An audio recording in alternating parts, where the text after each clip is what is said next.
Hansı bənddə nümunələrin hər ikisində altından xətt çəkilmiş ifadələr bütövlükdə bir cümlə üzvüdür? Hər bir xalq ədəbiyyatı ilə tanınır. Nəyidir? Tanınır. Nə? Xalq. Xalq nə ilə tanınır? Ədəbiyyatı ilə tanınır. Demək, burada xalq ədəbiyyatı bütöv götürməliyik. Xalq mübtəda, ədəbiyyatı tamamlıq oldu. Xalq ədəbiyyatı maraqlı və əhəmiyyətli ideyalarla zəngindir. Zəngindir. Nə? Xalq ədəbiyyatı. Birinci cümlədə bütöv cümlə üzvü olmadı, amma ikinci cümlədə bütöv cümlə üzvü oldu. Bizə lazımdır ki, hər ikisində altından xətt çəkilən ifadələr bütövlükdə bir cümlə üzvü olsun. Bu ev muzeyi xatırladır. Nə edir? Xatırladır. Nə? Ev. Nəyi xatırladır? Muzeyi xatırladır. Burada da bütöv bir cümlə üzvü deyil. Bu ev muzeyi bizim şəhərdədir.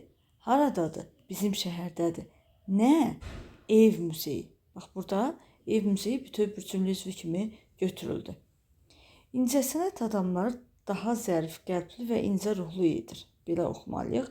İncəsənət adamları daha zərif, qəlbli və incə ruhlu edir. Nə?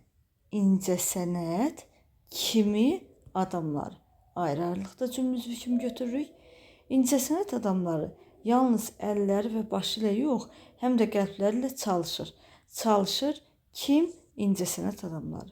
Burada mübtəda vəzifəsindədir. Qonşu paxıl olmasa, bağ çəpəri neylər? Neylər? Nə? Bağ, nəyi çəpəri? Ayrı-ayrılıqda götürürük. Bağın çəpəri uzaqdan hamının diqqətini cəlb edirdi. Hamının diqqətini cəlb edirdi. Nə? Bağın çəpəri. Burada bütöv götürürük.